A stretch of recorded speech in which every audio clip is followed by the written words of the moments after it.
have been intrigued by this question of whether we could evolve or develop a sixth sense, a sense that would give us seamless access and easy access to meta information or information that may exist somewhere that may be relevant to help us make the right decision about whatever it is that we're coming across. And some of you may argue, well, don't today's cell phones do that already? But I would say no. When you meet someone here at TED, and this is the top networking place, of course, of the year, you don't shake somebody's hand and then say, can you hold on for a moment while I take out my phone and Google you? Or when you go to the supermarket and you're standing there in that huge aisle of different types of toilet papers, you don't take out your cell phone and open a browser and go to a website to try to decide which of these different toilet papers is the most ecologically responsible purchase to make. So we don't really have easy access to all this relevant information that can just help us make optimal decisions about what to do next and what actions to take. And so my research group at the Media Lab has been developing a series of inventions to give us access to this information in a sort of easy way without requiring that the user changes any of their behavior. And I'm here to unveil our latest effort and most successful effort so far, which is still very much a work in process. I'm actually wearing the device right now, and we've sort of cobbled it together with components that are off the shelf, and that, by the way, only cost $350 at this point in time. I'm wearing a camera, just a simple webcam, a portable battery-powered projection system with a little mirror. These components communicate to my cell phone in my pocket, which acts as the communication and computation device. And in the video here, we see my student Pranav Mistry, who's really the genius who's been implementing and designing this whole system.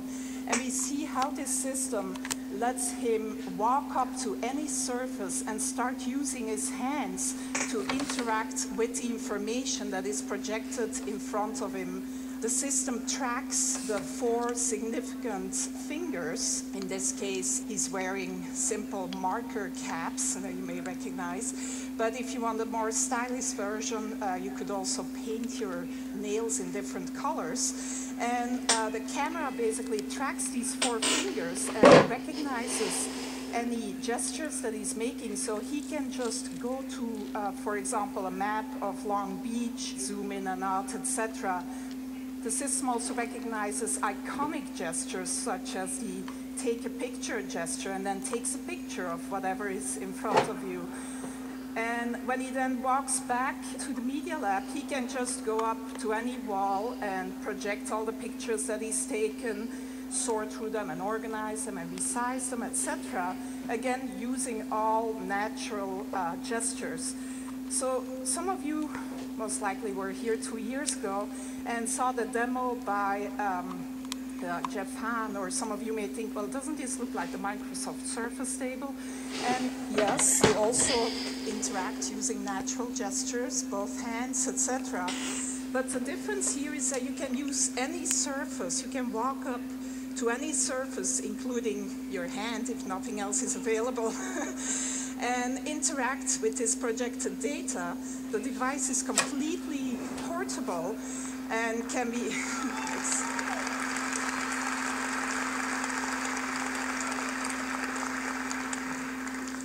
So one important difference is that it's totally mobile.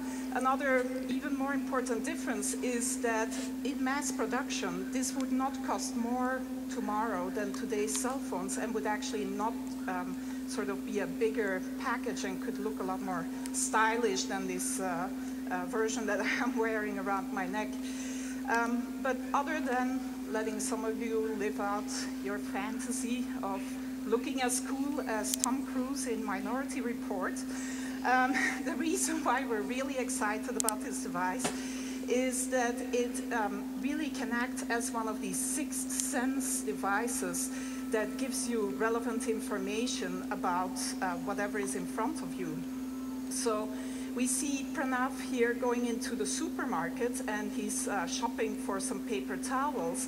And as he picks up a product, the system can recognize the product that he's picking up using either image recognition or marker technology, and give him the green light or an orange light. He can ask for additional information.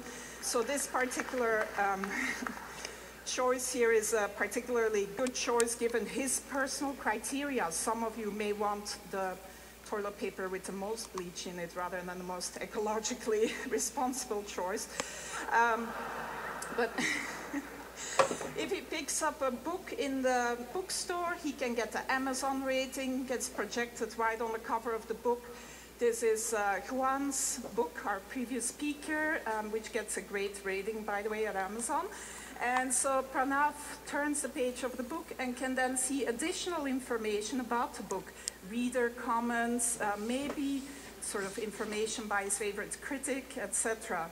If he turns to a particular page, he finds an annotation by maybe an expert of a friend of ours that gives him a little bit of additional information about whatever is on that particular page. Reading the newspaper, it never has to be outdated. You can get video annotations of the events that you're reading about. You can get the latest sports scores, etc. This is a more controversial one. As you interact with someone at TED, maybe, you can see a word cloud of the tags, the words that are associated with that person in their blog and personal web pages. In this case, the student is interested in cameras, etc. On your way to the airport, if you pick up your boarding pass, it can tell you that your flight is delayed, that the gate has changed, etc. And if you need to know what the current time is, it's as simple as drawing a watch on your arm. So that's where we're at so far in developing this sixth sense that would give us seamless access to all this relevant information about the things that we may come across. My student Pranav, who's really, like I said, the genius behind this.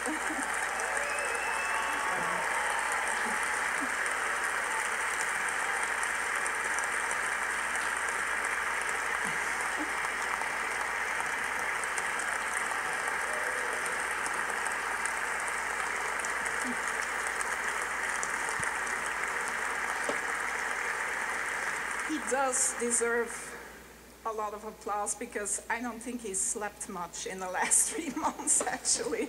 And his girlfriend is probably not very happy about him either. But it's not perfect yet. It's very much a work in progress. And who knows, maybe in another 10 years, we'll be here with the ultimate sixth sense brain implant. Thank you.